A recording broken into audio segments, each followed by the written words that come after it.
Hello, and welcome to today's Texas Science Festival session, Diversity in a Changing Ocean, with Andrew Esbaugh and Brett Baker. We're glad you've decided to join us. My name is Ed Buskey, and I'm the Department Chair for Marine Science at UT Austin.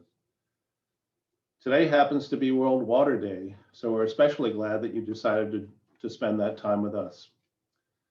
Please note that all participants will be muted and without video for the duration of the webinar.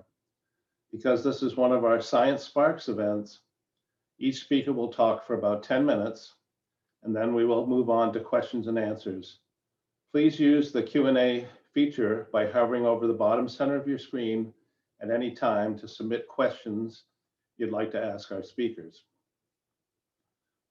We also have any pre-submitted questions you provided, and we'll do our best to get through them when we can.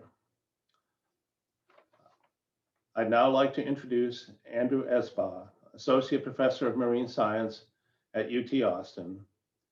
Andrew is a co-principal investigator with Recover 2, a major project supported by the Gulf of Mexico Research Initiative studying the Deepwater Horizon oil spill in the Gulf of Mexico. And he was the recipient of the Best Oral Presentation at the annual meeting of the Canadian Society of Zoologists. Andrew, take it away. Thank you, Ed. And I'd like to thank everyone who's taken the time to join us this afternoon. So today, I'm going to be talking about some of my work on climate change, specifically how fish are dealing with this prospect of a changing ocean. I'm going to start with a slide that maybe many of you have kind of seen. This is a depiction of, or a prediction of surface temperatures across the globe for the end of the century as compared to maybe 20, 30 years ago.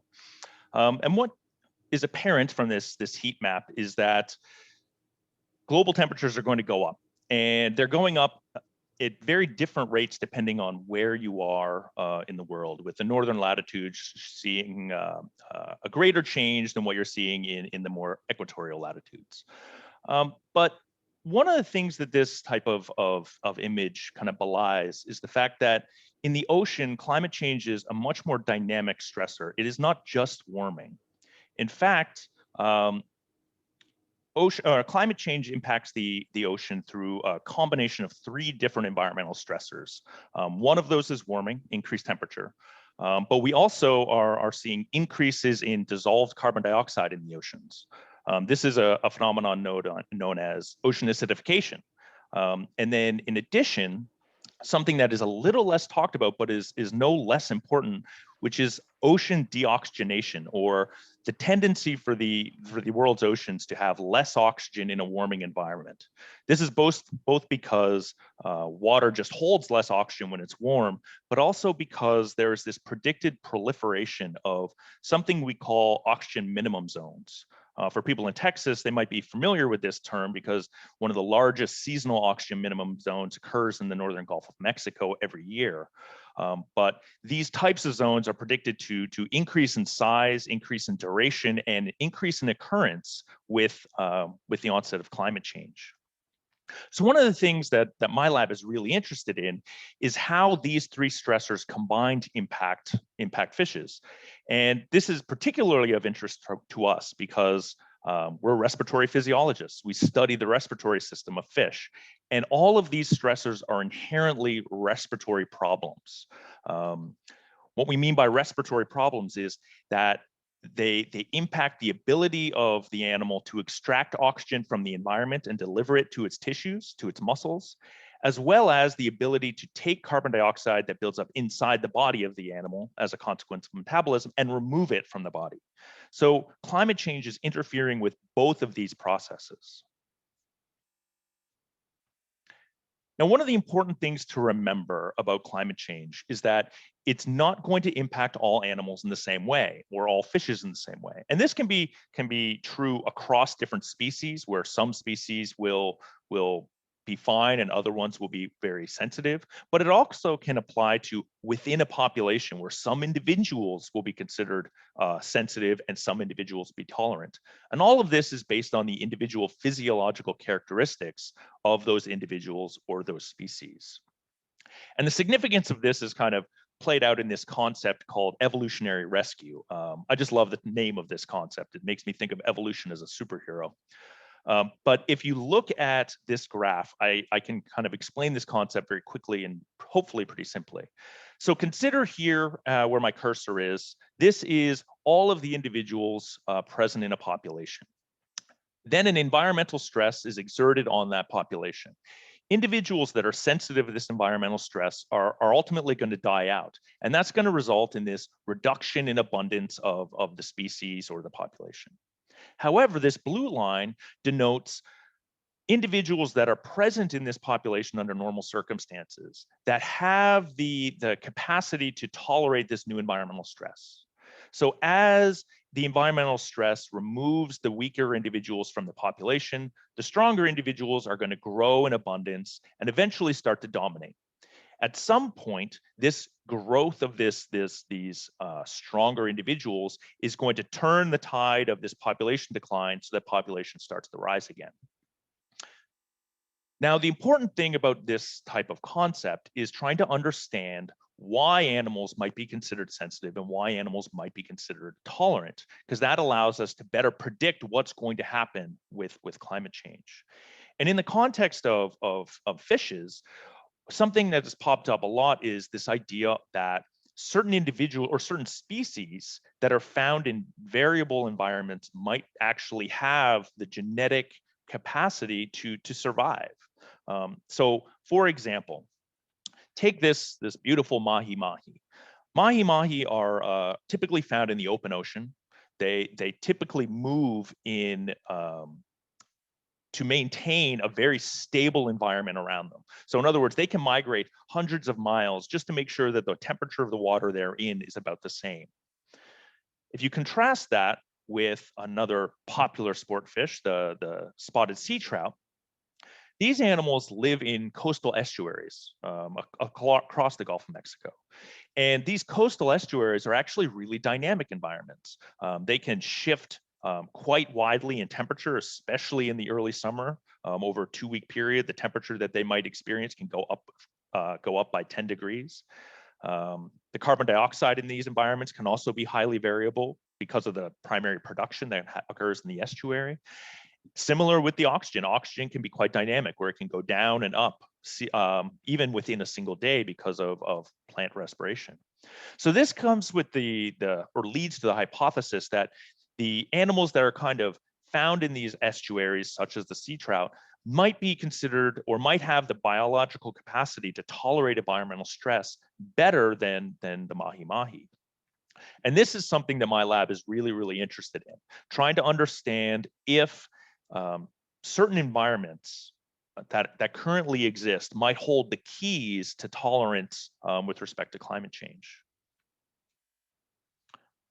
Now, one of the ways that we study this is through a concept known as phenotypic plasticity.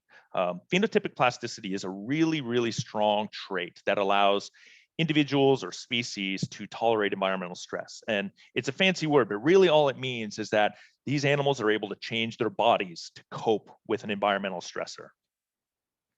Now I'm going to go through a kind of a case study that we're working on now in my lab related to low oxygen. So how does low oxygen impact animals, impact fishes? Well, it does it by interrupting how much oxygen the animal can consume and as a consequence of activity. So if you look at this graph here on the bottom, this is just a representation, a theoretical representation. And on the y-axis, this is oxygen consumption, or how much oxygen the animal is consuming at a given time.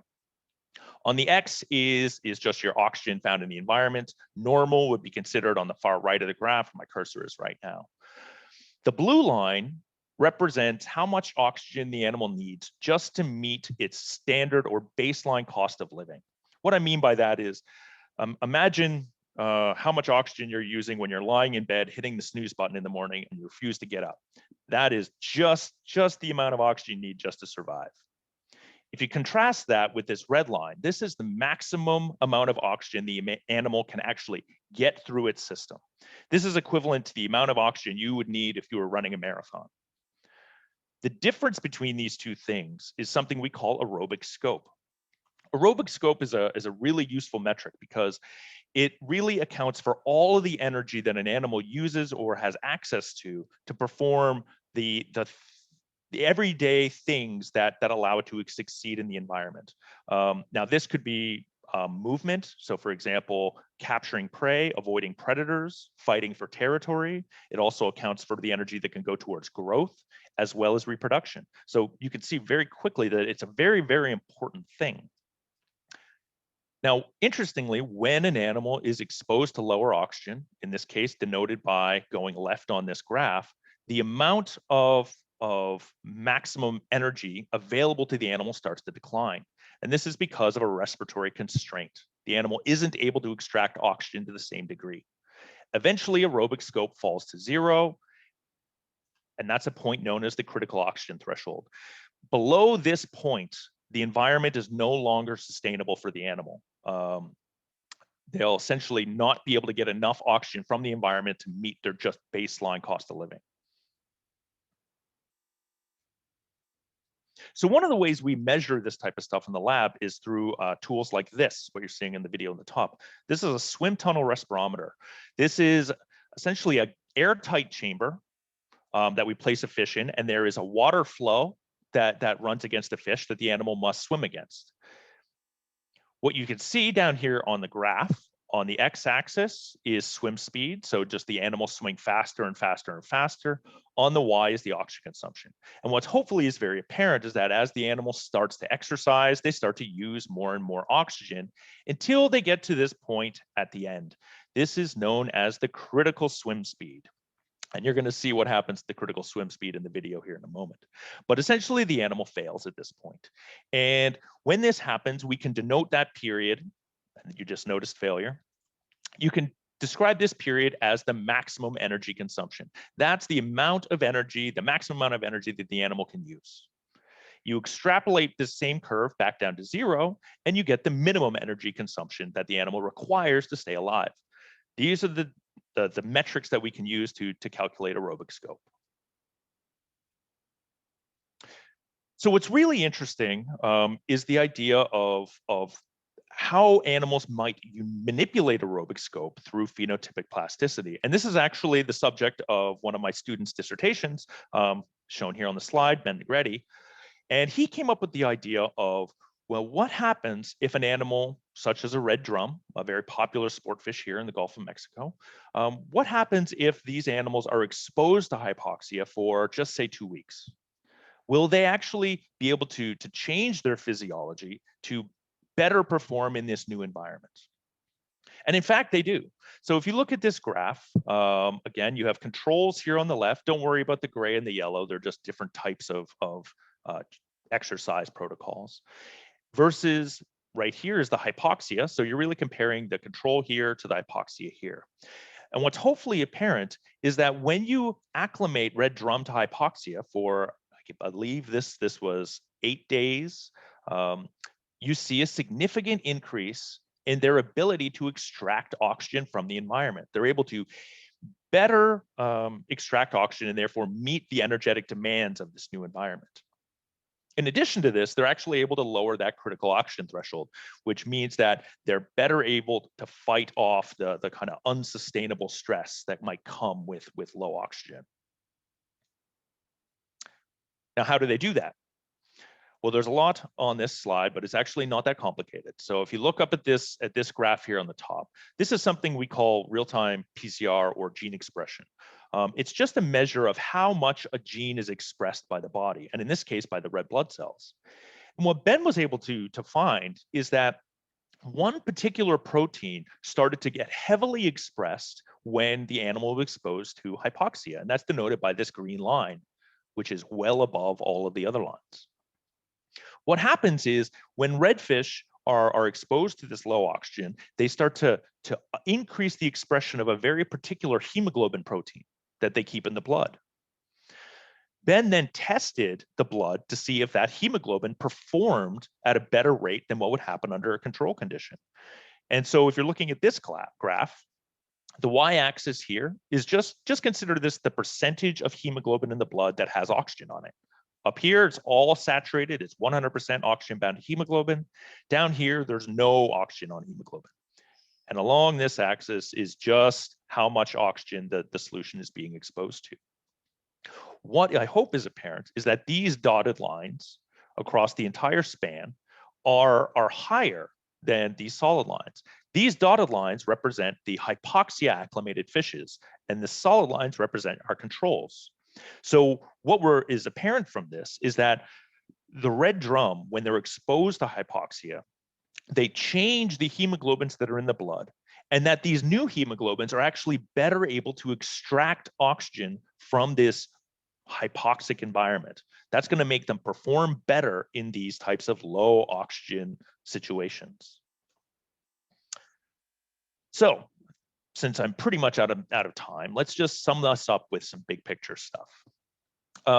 Climate change is going to have winners and losers. It's not going to impact all species the same. And that's why concepts of biodiversity are really, really important when discussing things like climate change.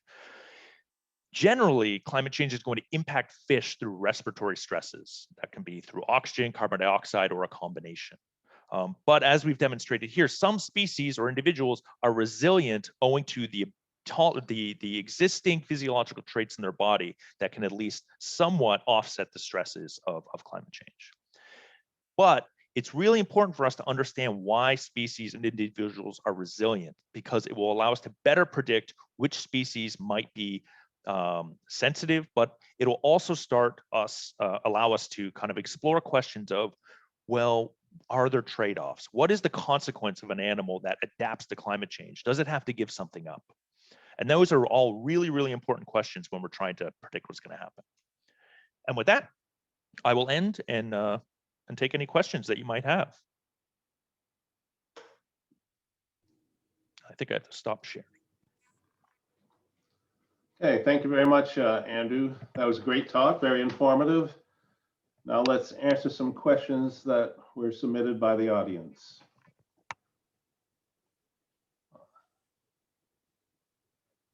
Okay, here's one from Ellie. How are your study findings put into practice? Are there any organizations that use them to fight climate change? That's a really good question. You know, one of the hardest things for physiologists in general is what we call like translatable data, which is how to properly get this data in the hands of the decision makers. And right now, I think it's still a bit of an abstract concept, unfortunately. You know, we identify species that might be at risk, species that might be tolerant, and try and work with agencies, just say Texas Parks and Wildlife, other government agencies, about identifying particularly sensitive species. But a lot of what we do ends up being really broad global work, when it's much harder to kind of put some of that stuff into real practice, because you know, you're working across country lines and there's a lot of politics that goes into it. Okay, we've got another question here. Elizabeth is asking, are we able to do oxygen training on a large scale? On a large scale, yeah, that's a good question. I think that on a large scale, the climate change is going to do that for us. But if we were going to try and actually exercise a whole bunch of fish, I've seen experiments where people do it in groups, but it all comes down to what your scale that you're looking for is. I think it's more likely that this type of data and this type of information is important for decision makers and regulators to be able to identify which species might be most at risk and which species might essentially succeed in a new environment. Like climate change, when it removes those sensitive species, it's also going to open up ecological niches for species that are considered tolerant. And then we have to try and say, okay, well, how is that going to impact the fisheries industry? How is that going to impact all the economics around fisheries? Those are really kind of the ways I see this kind of helping. Okay, here's another question. Kathy is asking, are there any species that are particularly at risk of climate change? And is there anything we can do to help? Yeah, well, that's a two-parter. So yes, there are species that are particularly at risk. So some of the, I think, most dire species that I've seen are the ones that are living in really warm or cold environments. So kind of at the extremes. So if you're looking at the polar environments, for example, they don't have anywhere to go. As temperatures warm up, a lot of fish that might essentially go through what they call latitudinal migration, they'll start moving northward. If you already as far north as you can go, or far south if you're in the South Pole, then there's no kind of room that those are the species that are kind of at most risk. Similarly, there are certain species along the equator, specifically associated with coral reefs, that they're essentially living at the warmest part of their range, but they're kind of constrained there because they have to live on these coral reefs, and so they don't really move very much. So those types of species are the ones that people have the most concern about. And based on our work, you add in that if they live in an habitat that tends to be stable, that they're probably going to be more at risk than if their habitat is naturally fluctuating widely in temperature or oxygen, just say like our Texas estuaries. All right, Christine is asking, as the oceans warm, would we expect fish behaviors to change in ways that would affect the health of other animals or people? Yeah, so the behavioral stuff is really interesting, and that gets into one of those trade-offs like I hinted at the end. So when animals constrain or have a constrained energetic availability, what can happen is they might stop moving around as much.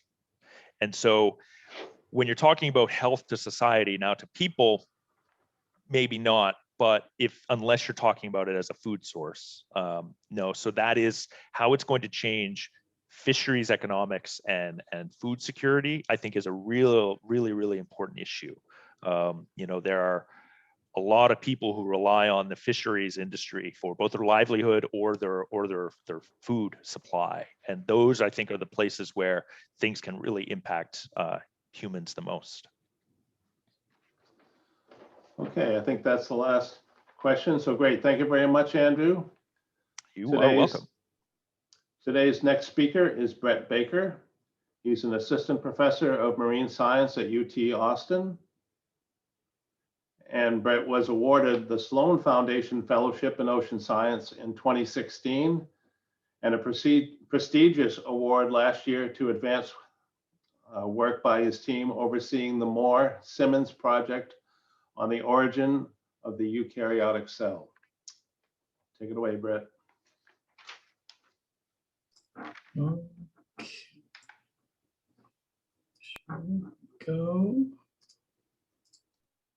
All right. So I'm going to talk about organisms much smaller than what Andrew was talking about. So we're going to move from fish to very small organisms, but very important ones, microbes. So I'm a microbiologist.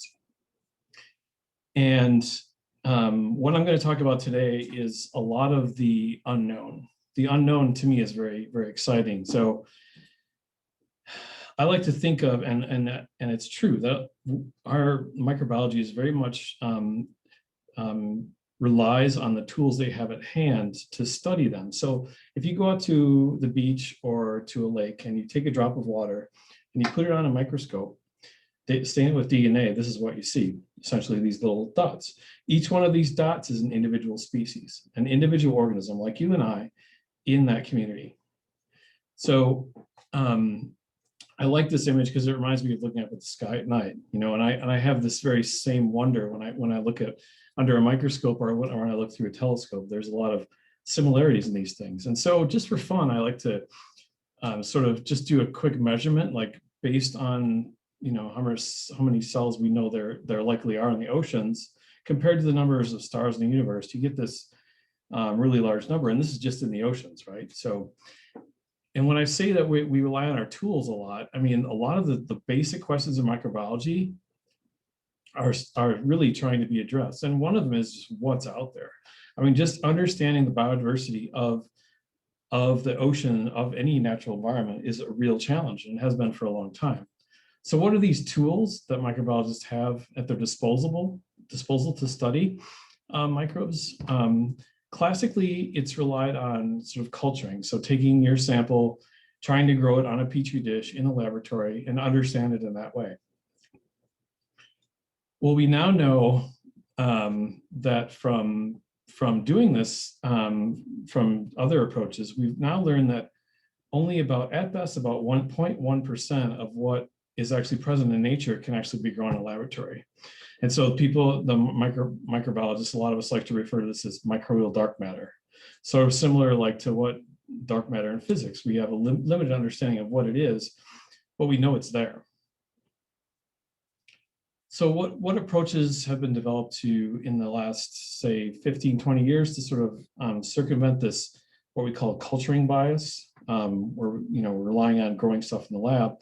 We use DNA sequencing to study microbes in nature. And so the approach that my lab uses a lot is called metagenomics. Essentially, what that fancy name is taking your sample that you're studying, extracting all the DNA from that. So you're getting all the DNA from all the organisms in that sample, and you put it into a sequencer, and you get individual pieces. Then we use computers, very large computers, to sort of put those individual pieces into genomes that were present in the sample. And so from this, once we have a genome, we can actually go and say, okay, look, it has this metabolic pathway. It can likely do this process, and we can actually say who's there. And so this has been a real game changer for microbiology, because it's enabled us to essentially look at the biodiversity and the function, the ecology of communities without having to rely on culturing. So I want to step back a bit, and I want to introduce this concept of the tree of life. And so tree of life is really a central theme in biology in general. And it started with Darwin when, in 1837, in his field notebook, he wrote this really remarkable tree shown here on the left, and he wrote, "I think." And it's pretty amazing that he drew this, because it's very similar to the trees that we see now. And then in his Origin of Life in 1859, he drew a better version. And so what that tree is essentially saying is that we sort of all derived from one common ancestor, and we evolved into separate branches. And so Carl Woese, he started in the 60s and 70s, came with this idea of, using actually DNA sequence to reconstruct the tree of life. And so this is an example of one of those trees of life. So just to orientate you, if you're not familiar with this, that little scale bar there is 0.1 changes per cycle. That's 10% DNA in the sequence between any two organisms on this tree. So the closer the organisms are to each other on the tree, the more related they are. So he found that these bacteria, and there's these archaea and eukarya. So to sort of orientate you, so here's us, Homo sapiens. Here's a mushroom. So that gives you a sense of how much diversity there is on this tree, right? They're really close together. And if we actually look at it, all the things that we can see with the naked eye, all animals and plants, are sort of in this one little branch of the tree. So microbial life are all these branches that aren't highlighted here, is the vast diversity of what's on the planet. So there's been, in recent years, there have been huge advances in DNA sequencing and computers to sort of process all that data. And so this is just sort of a timeline to give you a sense of that. The amount, as with new sequencing technologies, we've gotten more data and more cheaply. So when the first bacterial genome was sequenced in the early 90s, it took a huge amount of people, a lot of work, many years to do. And then when we first started doing metagenomics in natural samples, we were getting like dozens of genomes at a time in the 2000s. And recently now, due to new sequencing technologies like this machine that's shown here, we can get thousands of genomes at a time from an individual sample. So this is really exciting. Just in my lifetime, in my scientific lifetime, there's been this huge change in things. And so my lab primarily works on samples that we collect from the deep sea. So I just wanted to show you, this is sampling that we did in 2018 using the Alvin submarine, through NSF. This is in the Gulf of California. This is the same submarine that did that explored the Titanic. It discovered hydrothermal vents. It has a really fascinating history. I show this because it gives you a sense of how much goes into sort of collecting these samples. It makes them really exciting to look at. So once you get down in the sub and you sort of travel around a bit, you find these hydrothermal vents like this one here. And you can see there's this white, hairy, and yellow, hairy stuff that's sort of growing all over the hydrothermal vent.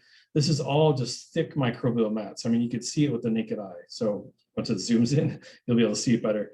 So this is a really great place. I mean, we're exploring entirely new microbial worlds to sort of understand the biodiversity there. So when we started doing this with sort of metagenomics, this is what I like to refer to as sort of the Hubble moment, where sort of the Hubble telescope went up to space and they collected these images and saw things that people hadn't seen before, essentially. That's essentially what we're doing when we're sort of doing metagenomics on these really interesting environments like hydrothermal vents. And what we did is we reconstructed a new tree of life using now not just an individual gene, but entire genomes. Okay, and so here at the top, you can see there's bacteria all at the top. And at the bottom is eukaryotes and us, and then there's archaea over here. So the shape of the tree has really changed. Each one of the names on this tree is a phylum level, so very diverse, vastly different from each other. Anywhere there's a red dot on this tree is a lineage that we have not grown in a laboratory. So it's what we call uncultured. So you can see that there's, through this metagenomics, we've like essentially doubled, tripled the known diversity of life on the planet. And there's lots of great stories that I can tell you about throughout this tree, but one I'll focus on that my lab is working on pretty intently is looking at these organisms that we call Loki and Thor, which you'll see down the bottom here. So there was this great quote from my colleague when this paper came out saying, this is humbling, but holy cow, we know virtually nothing about the biology of most of the tree of life. And this is true. Now we have genomes, but we don't really know a whole lot about the biology of these things. So that's what we're sort of trying to understand. So some recent years ago, myself and my colleague, Thijs Edma, and several people in our labs, not just the two of us, obviously, sort of set out to understand these groups that we were called Loki and Thor. And so the first group you'll see up on the right here is a hydrothermal vent. This is called Loki's castle. The first group that was isolated from Loki's castle, the genome was reconstructed from Loki's castle, came from this site. So they called it Loki. So you'll see it down here in the tree, Loki archaeum. And then we reconstructed genomes that were similar. So we called them Thor. We're continuing the Norse god analogy. Of course, you could think about this as Marvel superheroes, as my son would like to think. And now we have Odin and we have Heimdall. What's really amazing is that when you put these in the tree of life, the eukaryotes branch from within these Asgards. You might say, well, what does that mean? What that means is that we, eukaryotes, plants, all eukaryotes, animals, all evolved from these Asgards, right? So you can think of yourself as Asgardian, right? So that's my take-home message today. This is really exciting because it's completely reshaped how our understanding of the tree of life, and has led to a lot of really interesting discoveries since this paper was published in 2017. So here's a different view of that, essentially bacteria over here, archaea, and then us eukaryotes sort of evolving from the Asgards. So that's all I have. This is my lab at Berkeley, shown at the top here, and then my collaborators, Thijs and Jill Banfield and Andreas at the bottom.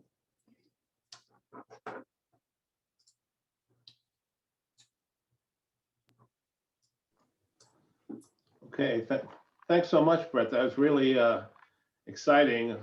Boy, marine microbiology has changed so much since I was a graduate student. It's just incredible.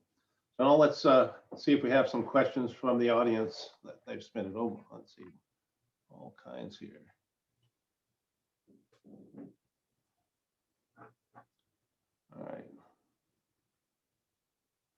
All right, Grace asks, when you reconstruct the DNA that you extract, are you looking more so at the proteins that the DNA creates, and if not so, what not so much what individual organisms are present, or are you able to group some DNA sequences together to determine that they are from the same organism? Yeah, so we look at both the DNA and the proteins that's encoded in that DNA, and yeah, we sort of group. I think if I understand the question, where we do sort of group that DNA into larger pieces within a genome to understand what each of the individuals from the community has. Yeah. Okay, all right. Lei asks, what kind of specialists beyond microbiologists do you collaborate with? So do you collaborate with others than Yeah. microbiologists? Yeah, that's a great question. So I collaborate with biogeochemists who sort of try to understand how nutrients are cycled in the environment a lot. I also collaborate a lot with geologists, and particularly those that are interested in the origin of eukaryotes and sort of that history in the rock record. We're collaborating with a lot now. Yeah, those are the main ones outside of other fields. Yeah. Okay, Elizabeth's asking, what's the most unique organism that you've found thus far? Yeah, that's a great question. We have a lot of what we call completely new phyla, so and there's actually a couple that we're working on now that are just way out there. Like, I mean, you talk about exploring other planets. I mean, the genome of some of these organisms are just so different that it's really hard to even match protein at the protein level what they are, and sort of even really put them in a tree and try and identify what they are. I mean, they're just so different. That to me is really exciting to sort of try and understand, like, it's exciting, but it's also really, really difficult because you're sort of relying on what you know to understand the unknown, and it becomes a challenge, but it's really exciting in a lot of ways. So yeah, great question. All right, here's a good one. Grace is asking, if life on Earth has been tripled, basically you found all these additional species in your expanded genetic tree, what does that mean for the current extinction event? Is this still the worst that we know of? Yeah, it's hard for microbiologists to really think about extinction, unfortunately, because microbes aren't preserved in the record very well. So the only microbes that we've looked at are the ones that we can see that are alive now. There's cases where DNA is preserved, say, a few tens of thousands of years, but in ice, for instance, but it's really hard to know what the past extinction events have done to the diversity that we see now. I would say that the current sort of extinction that's going on our planet now isn't probably affecting the microbial community all that much, because they can live in so many different places that they can really readily adapt to things. So they'll be around long after we're gone, and we've probably planted microbes on Mars. They're probably living just fine there, where we've landed. So yeah. Okay, Vedika asks, can you talk more about how you incorporate data science into your work? Yeah, I mean, yeah, so data science is, I mean, it's not all of what I do now, but it's, I would say, especially since the pandemic, we haven't been working in a lab all that much. It's a huge part of it. So sort of like, I mean, I always tell people when they're interested in working in my lab, like, you'll do some field work, but you're not going to be working in a lab. You'll be sitting in front of a computer a lot of the time and sort of processing data. Yeah, it's huge. And so if you're, sort of starting out in your career and you're interested in doing science, getting used to using computers is a very valuable thing to do, for sure. Okay. James asks, does DNA seem to branch at similar places along the tree, or does it appear at random? So it doesn't branch at similar periods. So we now that we have sort of, when people were doing these trees with like one gene at a time, it was starting to look like everything sort of branched at one point. But now that we have whole genomes and we're making more highly resolved trees, we can see that, no, there clearly is like different times where things branch. It's sort of hard to put times on those things because different organisms evolve at different rates. So it's hard to do that, but yeah, it's certainly not random. There are things that we see in trees that sort of match things that we've seen in the fossil records. So we know that there's sort of like common ancestors that occur more recently in time than did the sort of deeper branches. They're shared a much deeper in time common ancestors. So yeah. Okay. Elizabeth is asking, what do you think we could do to increase interest in and focus on the deep sea rather than outer space? Yeah, that's a good point. Yeah, I mean, one of the things that I always do in my talks is sort of say how, I mean, we have better maps of the surface of Mars and the moon than we do of our own deep sea. It's not to say we don't have maps of our deep sea, it's just that they're not very well resolved. And so, it's hard. Yeah, and I mean, that's one of the, exciting things to me is that we still have like really completely unknown worlds. I mean, we haven't even, you talk about just hydrothermal vents. We've probably explored like 10% of the vents that are out in our planet. So just a few years ago, there was these really new, exciting hydrothermal vents that were discovered in the Gulf of California by some of my colleagues. And there's like these upside down glass pools that they found. There's essentially pools that are like upside down in the rock, and it's just sort of like it's great. I mean, it's exciting to think about what's out there that we haven't found yet. All right, Brad. Well, this next question sounds like it might have been better for Andrew, but Daniel is asking, how likely are the predictions of fishless oceans by 2050?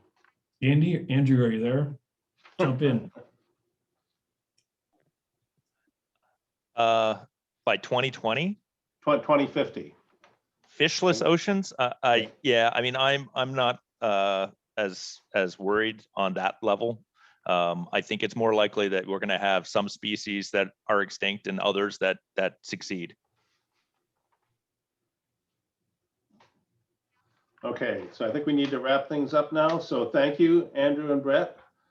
And I'd like to thank all of you for joining us today for our Texas Science Festival talk on diversity in a changing ocean. And I'd like to thank Andrew and Brett for their time, knowledge, and experience. There are several more marine science and biodiversity related events happening this week. So if you are interested in sea turtles, seagrass monitoring, or evolutionary biology, I hope you'll look into what's coming up at sciencefest.utexas.edu/schedule and sign up for more sessions between now and March 26th. As noted in the chat, you can also send questions to cnsdeb@austin.utexas.edu. So thank you all for your interest in Texas science, and we hope to see you virtually at more sessions soon.